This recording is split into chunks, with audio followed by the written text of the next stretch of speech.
Well, we're delighted to have you. And before talking about Survivor Corps, I'd like to ask you a little bit about your personal experience. You were one of the first people in your community to be diagnosed with COVID. But when did you realize you had symptoms, lingering symptoms, that we now call long COVID? So I had what I call an average Tylenol and Gatorade case of COVID. I was not hospitalized. I was not close to being hospitalized. My symptoms were somewhat severe during the acute phase, or what I actually prefer to call the contagious phase.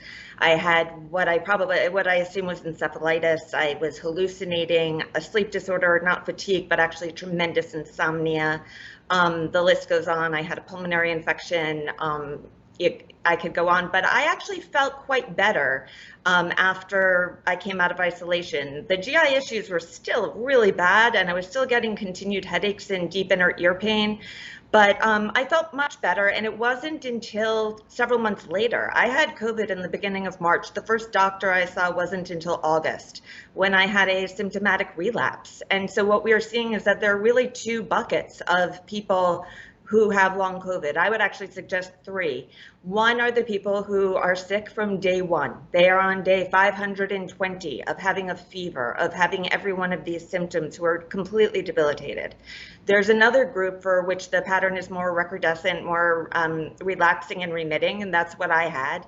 And thankfully, I'm actually on the other side, and I am recovered, but I am one of the lucky few.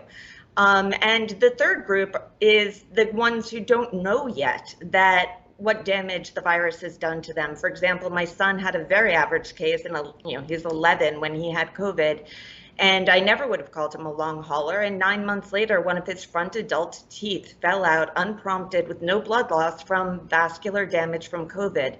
So I think it's a little bit premature to say who does and who doesn't have long COVID, because it can act like a ticking time bomb in your body, and you don't know where or when it's going to go off.